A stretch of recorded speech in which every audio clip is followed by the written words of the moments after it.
Good evening and welcome to our weekly news programme. In the news this week, COVID cases in White Regis and the Underhill and Grove areas of Portland are still rising. And in White Regis, we're now at a rate above the national average. The figures from Public Health England released this week show a rise of 9.1% in cases in White Regis and 54.5% in the Underhill and Grove areas of Portland. This is against a background that most areas of Weymouth and Portland and the wider Dorset are on a falling rate with low increases or either falling, except of course for Bournemouth and Poole, who have some major challenges, although I have to say even some of those areas now are actually starting to stabilise and on a downward trend. So we still need to be careful, not only when we go out, but in our own homes, and make sure that we're washing our hands and keeping distance where necessary, wearing those face coverings, washing our hands, especially when we've handled things. In fact, a number of stories this week, I mean, not from an evidence point of view, but from passing comments of people that I'm familiar with who have got coronavirus, have been from handling things in supermarkets. That's the only thing that they can think that they have done and the only contact they've had. So I'm not saying that that is a problem, but I would certainly suggest if you're going to an area like a supermarket where you're handling things that others may have touched, that you're extra careful with your hand washing and hand hygiene. And most importantly of all, remember that once you've got the vaccination, you are not 100% safe. The vaccination isn't 100% itself, but also you can still carry and pass on the virus to other people. So please don't let your guard down, and please think of the whole community in the weeks ahead. And hopefully, as the vaccinations are wider spread and we can keep our lockdown going for a few more weeks, then hopefully things will continue on a downward trend and will relieve the pressure on our public services and the NHS. In response to the coronavirus situation, Public Health Dorset, on behalf of Dorset Council, is setting up a new Dorset Community Rapid Testing Service.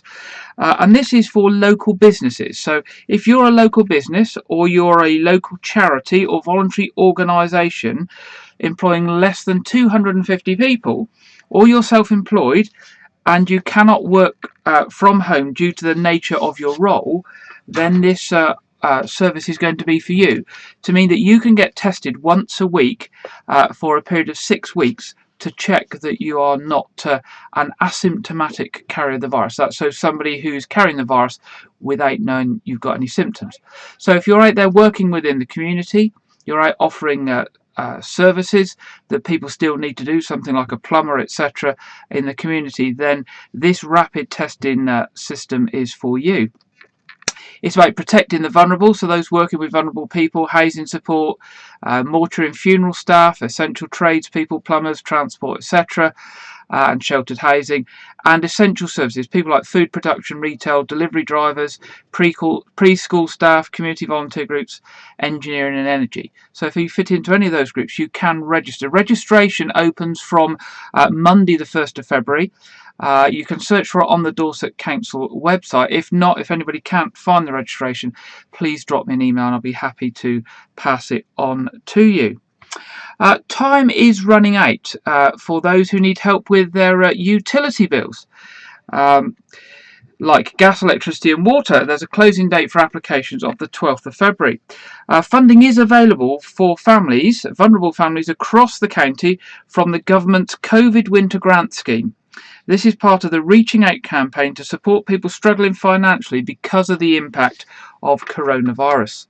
The support is available mainly to vulnerable families, and Dorset Council is asking them and other people who need help to apply for support either online on the Dorset Council website, or if you'd rather do it over the telephone because you struggle with the internet, then you can call Dorset Council on 01929 408 950. That's 01929 408 950.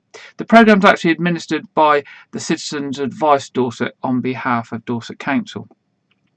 Councillor Jane Somper, Dorset Council lead member for safeguarding, said, "I urge families and others who need support this winter with essential bills like heating to apply for this help or get in touch by ringing the helpline or applying online. These are difficult times, and helping our most vulnerable families who have been hard hit by the pandemic is vital. We are working with our schools and other organisations like Citizens Advice to get help and support out to those people who need it." So if that's you, 01929 408 950 or via the Dorset Council website. Now on to education. Good news for local education. We've heard this week that Weymouth College has been given a share of £1.5 million from the local enterprise partnership. Weymouth College themselves get £250,000, and it's going to be used to improve its mechanic and engineering programmes and to provide a state-of-the-art centre of excellence for construction, including some building refurbishment. Some of the things that the college are spending their money on is they're updating their range of 3 electric vehicles, 3 electric cars, and their fleet of hybrid cars to enable the students on the mechanics and engineering courses to actually familiarise themselves with the modern technology, not just traditional vehicles. So that's good news for Weymouth College.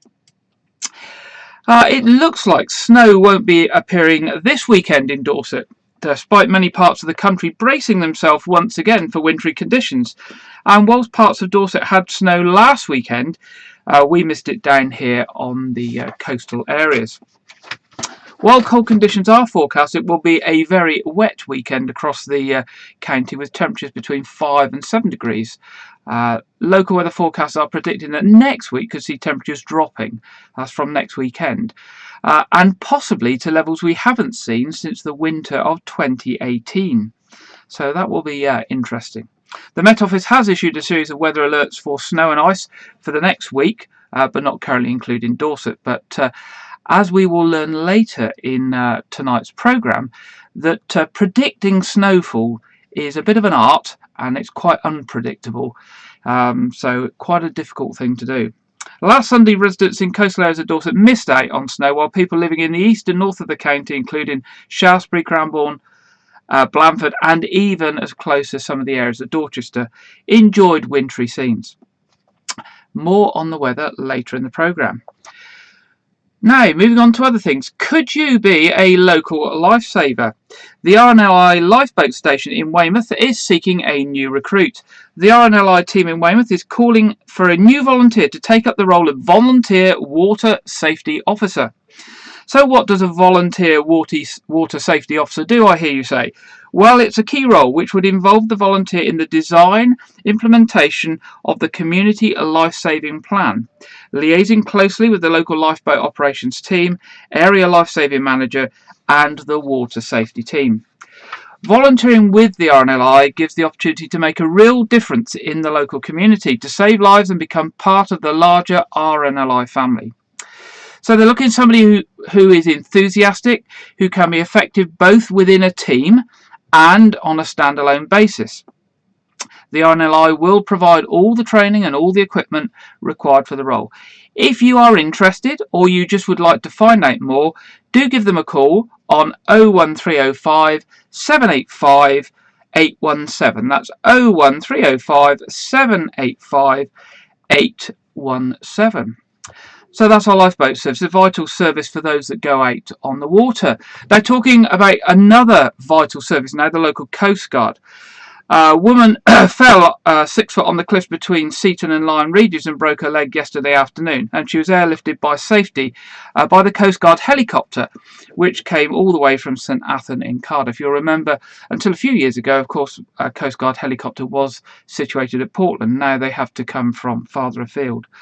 The incident happened on the Culver Hole area between Seaton and Lyme Regis yesterday afternoon, and this was just a day after another difficult rescue in the Seaton area the day before. Lyme Regis and Beer Coast Guard rescue teams were again involved in yesterday's incident. Due to the difficult location on the coast, a helicopter was brought in and it airlifted the lady to a safe area where she could then join a parked up ambulance. A spokesman for the Coast Guard said the female had fallen 6 feet from the cliff and had broken her leg. It was a 35-minute walk along the beach to get to her. So obviously the Coast Guard are very important, and the Coast Guard helicopter, in reaching these people in hard to reach areas. So that's good news, and we're obviously very thankful to our Coast Guards as well as our RNLI throughout the year living on a coastal area. Going back a bit towards the coronavirus situation, or on the periphery of the coronavirus situation, a report this week has revealed that more than 2,000 patients have been waiting over a year for routine treatment at Dorchester Hospital. The Royal College of Surgeons of England has done a survey, and actually most of the hospitals across the country are in a similar position. So I wouldn't want you to think that Dorchester's in a particularly unique position, or actually any worse than any others. The Royal College of Surgeons of England says a huge hidden waiting list is building up across the nation under lockdown. NHS rules state that patients referred for non-urgent consultant-led elective care should get treatment within 18 weeks. That's the target. But NHS statistics show that 2,169 patients listed for elective operations for treatment at Dorset County Hospital at the end of November have been waiting at least 52 weeks, a record high. Dorset County Hospital's Chief Nursing Officer, Nikki Lucy, said the coronavirus response has led us a significant impact on the services we can provide our patients, but we have been working extremely hard to restart activities that were paused during the pandemic.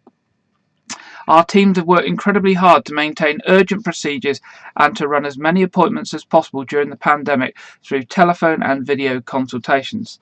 Inevitably, we are now facing some long waiting times for routine surgery within a number of specialities, and work is underway to address the backlog. We understand the impact of longer waits have on our patients, and we apologise for the inconvenience of any delay. The safety of patients is our top priority, and we will prioritise the most clinically urgent patients. We have rigorous infection control measures in place to protect our patients and our staff. As a result of these measures, some planned treatments are taking longer to perform than they did before. And I can personally vouch for that, having had to visit Dorchester Hospital myself several times during lockdown. I've felt incredibly safe every time I've gone in there, and I know the things that I've been in for consultations and for diagnostics have taken considerably longer because of the cleaning routines before and after I've visited.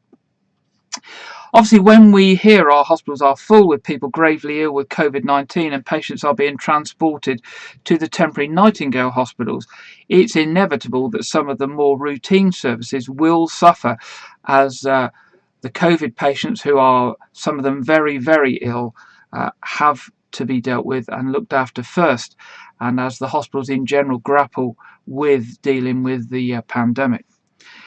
We all hope, for the sake of our NHS services, our NHS staff and patients, that soon the number of patients in hospital will decline and allow a recovery programme to be followed to deal with the backlog and to take some of the pressure off the NHS and their staff. So, moving on to some of our more longer items tonight. In the headlines, we mentioned, whilst others would be getting snow this weekend, and did last weekend, that we would miss out yet again. For those of us down on the south coast, we rarely get snow. Whilst it can get as close as a few miles away inland, also often the forecasts are that we will get snow, and they're not always accurate, and we don't get it. I'm not an expert in snow and whether we will get it or not, or even in weather forecasting, but I do know that it's down to the air movement, the air temperature, and the level of moisture in the air. Something which for us on the coast can be quite different than it is a few miles inland. And in particular for us in the Portland, White Regis and Weymouth area, we often see different weather in the Bay of Weymouth and around Portland than you do over the Ridgeway towards Dorchester. I thought it would be worth asking the team at the Met Office why, therefore, snow is so tricky to forecast. Most meteorologists have a love-hate relationship with snow. We love it for the same reasons most people love it. It's a beautiful thing, it changes landscapes, it's fun, it's reasonably rare, and it challenges us. But we hate it because it's so tricky to forecast accurately, and so many people are interested in it. Well, that puts the pressure on. But why is snow so difficult to forecast? Well, it's because of a number of factors that all have to come together. And because of the geography of the UK, these factors are often on a knife edge. First of all, though, here's Alex talking about the critical part temperature plays in producing the white stuff. Obviously, temperature is a big factor. Now, 1 degree of difference doesn't make hardly any difference on a fine summer's day or a dank day in autumn. But in winter, it can be the difference between a soggy scene or a wondrous whiteout. And it's not just the temperature around us. The whole temperature profile of the atmosphere from the ground up to the cloud needs to be understood. Most rain starts off as snow melting on the way down, but in winter that raindrop can go through lots of different layers, melting, freezing, melting and refreezing. But it's not just about temperatures. Next, the intensity of the precipitation is vital. When falling snow melts into rain, it takes heat energy from the air around it. The heavier the precipitation, the more heat it takes and the colder it gets. Sometimes it can get so cold that it stops melting entirely. We also need to consider time of day and year. Claire. Timing is crucial. A weather front arriving across the UK, say at dawn, the coldest time of the day. During the winter months, we're more likely to see snow than even just a couple of hours later when the air has been given a chance to warm up a little bit. Elevation is also a factor. You're more likely to see snow over the hills and mountains rather than at lower levels. So how high up you are does make a difference. And analysing the temperature profile of the atmosphere gives a good indication of where the snow will fall. In fact, when making calls about impacts of snow, we do need to consider the higher routes and also major roads at elevation. In fact, the National Severe Weather Warning Service is based on impacts. So let's say a centimetre of snow falls across a certain area. If it falls during rush hour, then we're more likely to see greater impacts than, say, 4 a.m. in the morning. There are other things we also need to consider. One more thing and we're back to temperature, but now the temperature of the ground. That's crucial for how much snow is going to stick around. In late autumn, early winter, the ground is still quite warm. Later in winter, yes, the ground's cooled down, but come February, March time, the sun is getting stronger, so that can melt snow quicker. Now, this does sound like a lot of excuses, but just giving you examples of all the things that meteorologists have to think about when we're forecasting snow. And in this country, a lot of those things are often on a knife edge. It's rare that we get such cold air over such cold ground that everything falling from the sky is snow. But can it ever be too cold to snow? Well, it can be too dry to snow, and the colder the air is, the drier it is. So really cold air simply doesn't contain as much snow. Now in the UK it doesn't get that cold, and when we do see our lowest temperatures it's normally in the absence of snow under clear skies at night. When we see our heaviest snow it's often the case that mild air is meeting cold air, temperatures are a degree or so either side of freezing, and that explains why it's so difficult to predict snow in the UK. So there we go. Thank you, Alex, Aidan and Claire from the Met Office for explaining all that to us. So the question remains, will we get any snow this winter or not? Well, we'll be looking at the week ahead's weather towards the end of the programme. Next this evening, we're going to get an update on our intrepid walkers who are travelling virtually from Land's End to John O'Groats by totting up their actual miles walked locally and plotting them on the Land's End to John O'Groats walk. This week they will not only be updating us on their walk, but also a stop off to look at Burns Night, which happened at the beginning of the week on Monday. So how far have our walkers got, and when will they get to John O'Groats? Let's have an update from them now.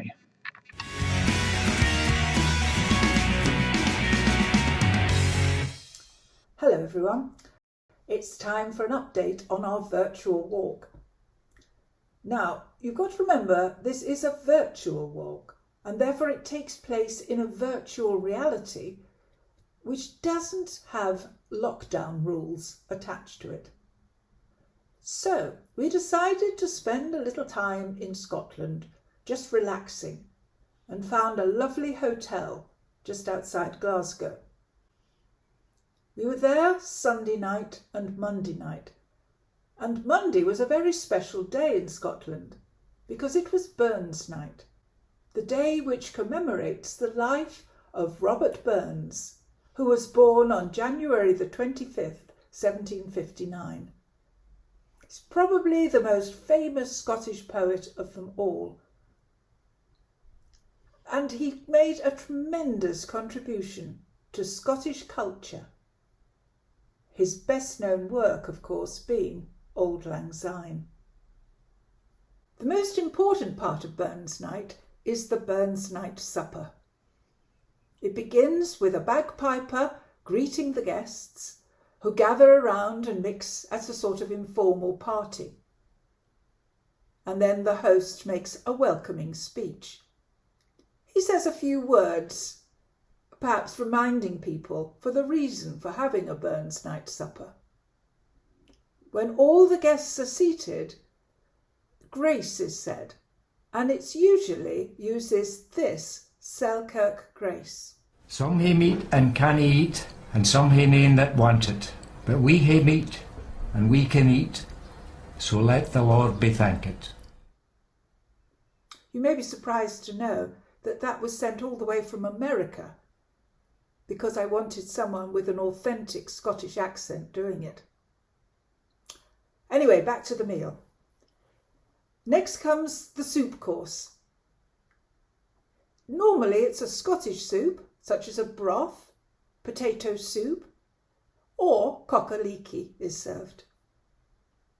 Everyone stands as the haggis is brought in by the cook on a large dish, generally while a bagpiper leads with a medley of Burns's music.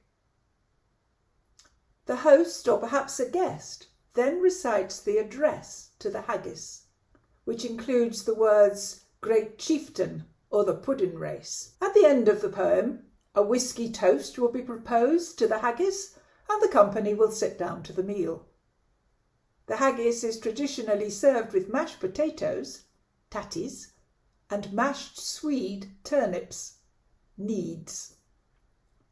A dessert, of course, cheese courses, coffee, etc. may also be part of the meal, usually made from Scottish recipes.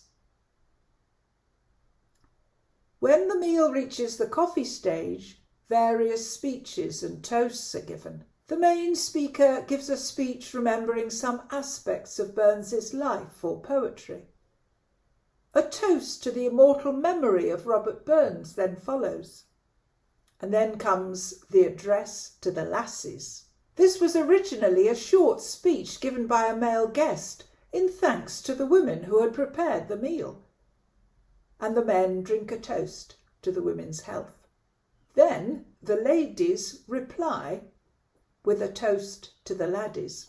After the speech, there may be singing of songs by Burns and more poetry such as To a Mouse, Tam O'Shanter, and of course there's Scottish dancing. Finally, the host will call on one of the guests to give the vote of thanks. Then everyone is asked to stand, join hands and sing Auld Lang Syne to bring the evening to an end.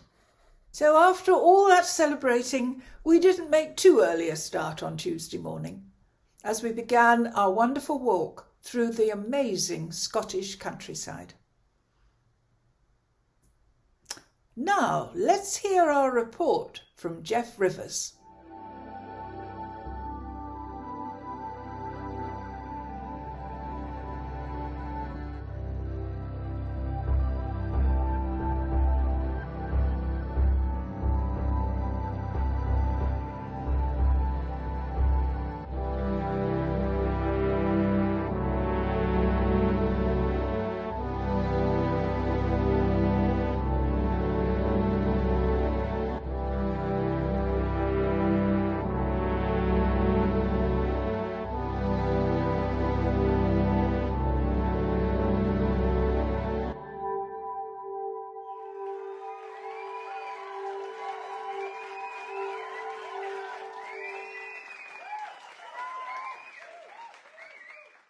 Well, isn't that something? Now we'll have to start thinking about how we get back. We thought we might come back by another route. Maybe take a bit longer this time, see some more sights. See you next week for another update. Bye for now.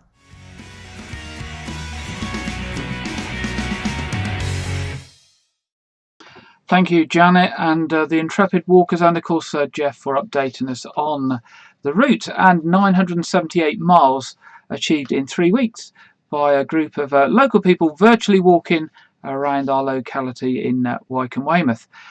So yeah, we'll look forward to hearing the journey back starting next week. A few weeks ago, we told you that this weekend is the RSPB Great Garden Birdwatch. I don't know if you've remembered that. Not an ideal day for watching birds in the garden today. It's a bit blowy and a bit wet, but it's not too late to join in.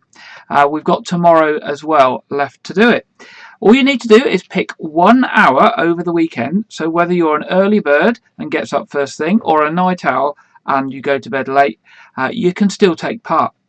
All you do is count the birds you see in your garden, your courtyard or your balcony, or even a green space that you overlook, so you don't actually need your own garden. So that's good news. Ignore any birds that are still in the air, in flight, and to avoid double counting, just record the highest number of each bird species you see at one time, not a running total. It's the highest number. If you see a group of 3 sparrows, for instance, you write down 3 sparrows.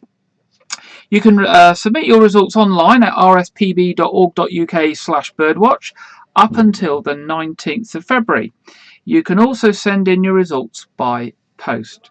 Every count is important, so if you don't see anything at all, that's useful information as well, so please submit your report. Finding out which birds don't visit your garden in your area is just as important as understanding which ones do. All the resources you need to take part are on the RSPB website at www.rspb.org.uk. Now we're going to go back over to Chris Packham just to remind us what the Garden Bird Watch is all about.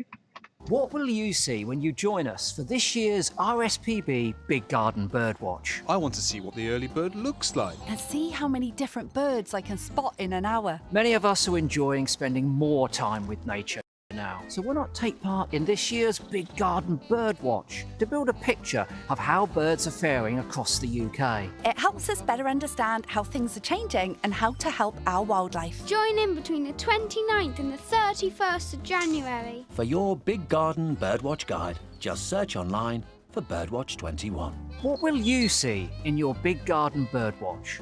We'd love to know. There we go, that's the Garden Birdwatch that the RSPB are doing this weekend, and they're desperate for you to take part and let them know what's happening. And I know lots of people are very interested in the birds in their garden, and it's something you can do as an individual or as a family group or whatever, so it's something everybody can join in with. Now it's time for this week's book review. We've got a report from Angela Pearce this week, who's going to share with us her thoughts on The Salt Path by Raina Wynne.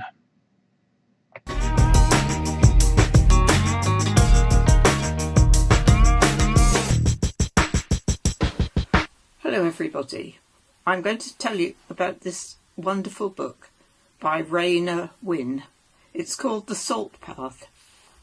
She and her husband found themselves homeless, and a couple of days after that devastating news, they discovered that her husband had an incurable illness, and they were in the depths of despair.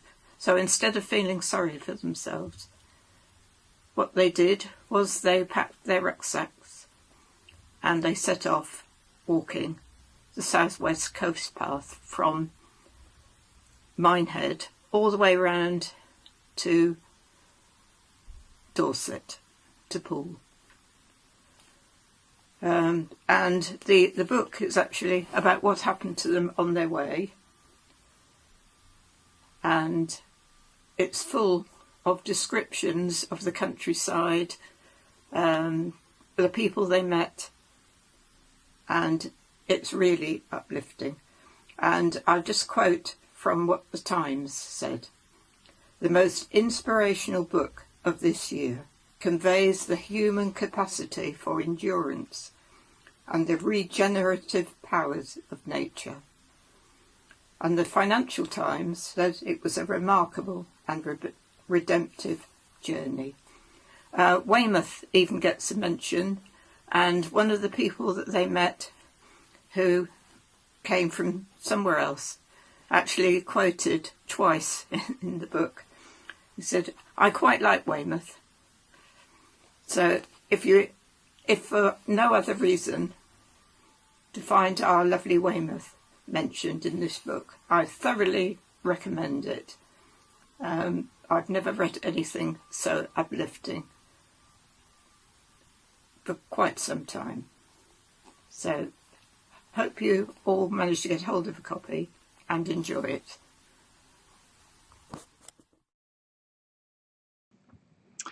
Thank you, Angela. And if you're reading a book that you think other people might be interested in knowing about and may like to consider reading themselves, do drop us a line and do a book review for us. We would be very interested to know what books you're reading and what they're all about. And is it something that we might be interested in too? Well, obviously at the moment there's parts of society, business and charities and the arts that have been affected financially by the pandemic. Most weeks we've had a review of a forthcoming movie, but this week I thought I would look to see how the movie industry has been affected by COVID. It is one of those areas of society that has been hit significantly, and perhaps we don't realise quite how much. The COVID-19 pandemic has had a substantial impact on the movie industry, mirroring its impacts across all of the arts sectors. Across the world, and to varying degrees, cinemas and movie theatres have been closed, festivals have been cancelled or postponed, and film releases have been moved to future dates or delayed indefinitely. Due to cinemas and movie theatres closing, the global box office has dropped by billions of dollars and streaming has become more popular, while the stock of film exhibitors has also dropped dramatically. Many blockbusters originally scheduled to be released after March 2020 have been postponed or cancelled around the world, with many new film productions also halted. The Chinese film industry had lost $2 billion by as early as the end of March 2020, having closed all its cinemas during the Lunar New Year period that sustained the industry all across Asia. North America saw its lowest box office weekend since 1998, between the 13th and the 15th of March 2020. In respect to cinemas themselves, Cineworld, the world's second largest cinema chain, closed its cinemas in October 2020 until further notice. So it's not known when or even if they will ever reopen. The 800, the highest grossing film of 2020, earned $468 million worldwide. It was the first time since 2007 that the top grossing film of a given year had earned less than $1 billion. Just looking at Disney alone, its film Mulan cost $200 million to make, and it had potential for massive audience, particularly in China. There is even a Chinese version, with the changed scenes and scripts to fall under Chinese strict censorship policy. Although eventually released on Disney Plus at an extra cost to subscribers, it has been indefinitely delayed in terms of a cinema release. The revenue for this movie was required to invest in other film projects coming up, so there's a significant knock-on effect. Believe it or not, with the closure of cinemas and delayed film launches and shutting down of some 11 theme parks across the globe, Disney has lost 40% of its revenue. Disney shares dropped at the start of the pandemic from $140 each to a low of around $84 at the start of the pandemic, although over the last month they have rallied rapidly and are now at $168. I guess investors are thinking the pandemic will soon be over and there'll be lots of movies released and theme parks will return to normal. Also, there have been delays to other Disney big hitters such as X-Men, Antlers, and Disney has stopped production of 7 movies, including Little Mermaid, Last Duel, and Nightmare Alley.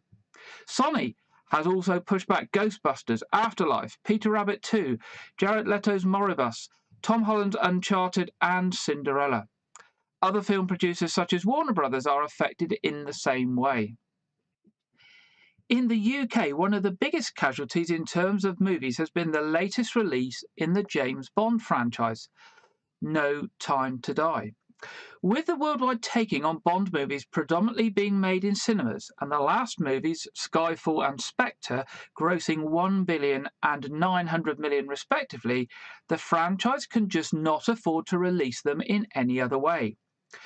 Originally due to be released on November 2019, then delayed to April 2020, and then delayed further times, it is now finally been delayed until the latest date of the 8th of October 2021. It was the pushing back of Bond's No Time to Die that in October made Cineworld decide to shut indefinitely, and it said that this and other delays to the big budget releases made the business unviable. Just this week, leading filmmakers including Danny Boyle and Sir Steve McQueen wrote to the UK government calling for financial support for cinema chains because they said UK cinemas stand on the edge of an abyss. If you're a cinema and big movie fan, and I have to admit there's nothing better for me than going to the cinema for the latest Bond movie, I will whet your appetite now for what we will have to wait now until October for, the 25th instalment of the Bond franchise, No Time to Die, starring Daniel Craig as James Bond for the last time.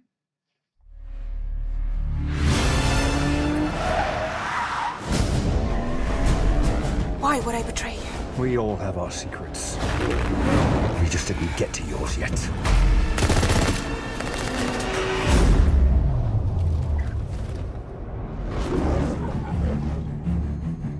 The world is arming faster than we can respond. Where's 007? I need a favor, brother. You're the only one I trust for this. The world's moved on, Commander Bond. You were 00? 2 years. So stay in your lane. You get in my way, I will put a bullet in your knee. The one that works. I thought you two would get along. Name? Bond. James Bond. So you're not dead? Hello, Q. I've missed you. He's the most valuable asset this country has. If you feel yourself losing control, I'm not going to lose control. James, you gave up everything for her.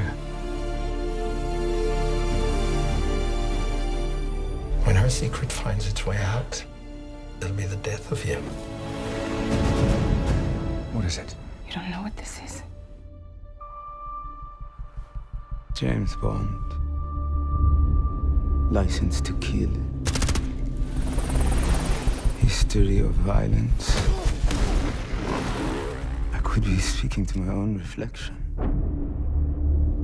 Only your skills die with your body. Mine will survive long after I'm gone.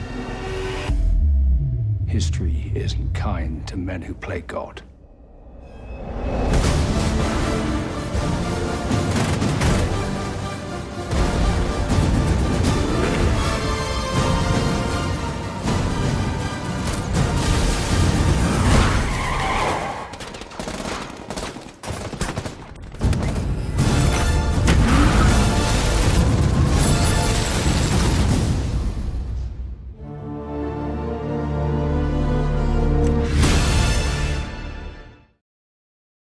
Well, you notice it still says November on the official trailer. They've not actually updated that. I did try to get an updated version today, but there isn't an updated one. I'm sure you'll agree, even if you're not a Bond fan, that in some of these big movies, and Bond is typical of it, the direction, the cinematography and the stunts are absolutely amazing. And even if you don't want it for the story, just looking at that, I find them absolutely fantastic. and of course the movie industry is very important to the UK, and it's quite silent normally, but we have some big studios doing a lot of the production for a lot of the worldwide releases of major movies. Of course, as well as the big screen, the small screen of TV production has also been affected, leading, of course, earlier in the year to lots and lots of repeats. But the production companies are getting very clever, and programmes like EastEnders, Holby, Casualty, those regular sort of dramatic programmes and series that we watch week in, week out, have had to adapt to new ways of working and new ways of filming and some clever trickery to make it safe for the stars.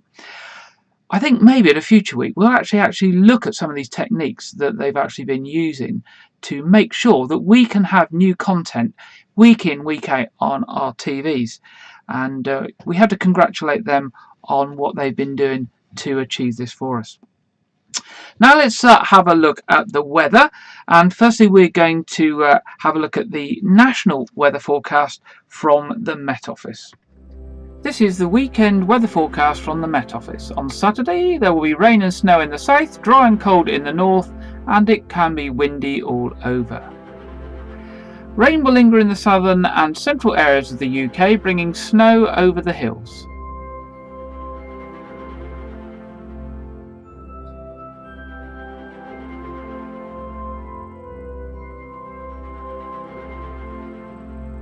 Dry in the north with sunny spells.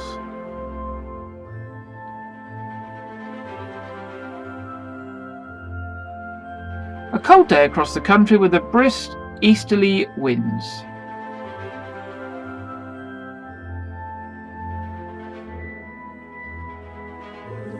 Rain and snow will ease, leaving a dry night with clear spells, wintry showers in North Scotland.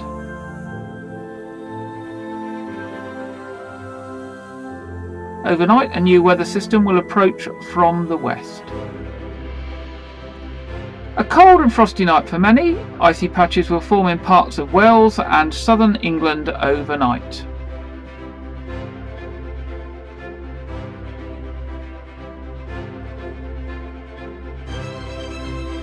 It will be dry, cold and sunny for many throughout Sunday.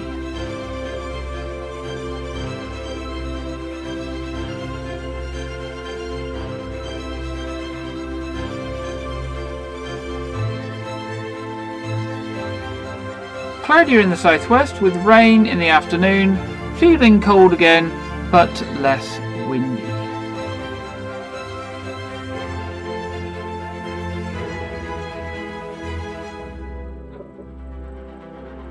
Next week a weather system moves in from the west. It will move into cold air, giving risk of snow mainly in the north.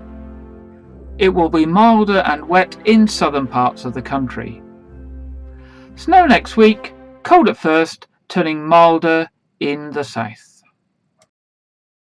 So, although there is snow planned for next week, I think it's unlikely that we'll be getting snow. The country seems to be split in half, with the top half being cold and possible snowy, and the lower end being milder and wet. Yes, as if we haven't had enough wet stuff. We've got more to come. Just look at that chart on the screen. Wet every day this coming week, but temperatures rising to double figures. So I don't think we'll be seeing any snow, but it's probably going to be getting colder from next week onwards, and it could be those lowest temperatures we've seen for several years. So we'll just have to wait and see what happens from next week. But this week, if you're going out, take a coat and be prepared for those rain showers. Looking at traffic and travel, not too much to report this week. Still the works are undergoing on Custom House Quay and along the quay there, removing the tram lines. That's going to be carrying on for some more weeks yet, and there's been some reports this week that they found some old rail lines deeper down than the ones they're removing, which was quite interesting. There's a story in the local Dorset Echo about that, and on the Dorset Echo website if you want to have a read about that. The roadworks are still underway by Southern Gas Networks in the western area of Weymouth, although there shouldn't be too much disruption there. And the junction with Abbotsbury Road by the Rock Hotel still has temporary lights. And yet again, I forgot this week I had to go down that way for something near the hospital, and I forgot that the traffic lights were there, and I went that way rather than up Westway Road, and I got held up for ages. They don't seem to change very often, those lights, so just try and avoid that area if you can.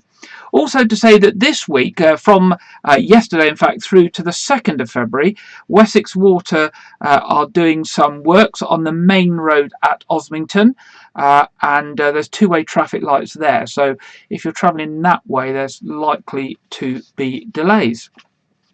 On the trains, if anybody is using the trains, and I guess it's only for essential travel at the moment, that there is an amended service in the Southampton area over this weekend, and there's a bus replacement night service if you're going on the Westbury Frome Castle Carey line from Monday to Thursday. Nothing much to report on the what's on, other than to say if anybody has got any stuff happening, even if it's through into the summer that you're planning, do let us know. We can give people an early heads up of what we hope will be happening later on in the year, and we can drum up some interest on that. Just drop us an email and let us know, and we'll mention that in future weeks. Obviously, within White Regis, the regular church live stream service happens tomorrow morning at 9:30, and you can find that on the Parish of White Regis website and YouTube feed. And Tuesday evening there's a live streamed evening service. And of course, don't forget our quiz on these channels tonight at 7:30, which everyone is welcome to attend. As ever, 7:30, free of charge. It's just alternative entertainment as to what is on TV on a Saturday night. And of course, if you don't want to join in on Saturday night and you find on Tuesday night you've got nothing to do, because of it's on Facebook and YouTube, etc., you can go back and join in the quiz on the video recording of it from the social media channels later in the week, if that's what you want to do. Maybe join in as a family if you don't want to do it on Saturday night. So what I will say until next week, if you can, stay safe, stay at home, be careful if you have to go out, wear your mask, wash and gel your hands, and stay safe. And I look forward to seeing you next week at 6 o'clock on this channel.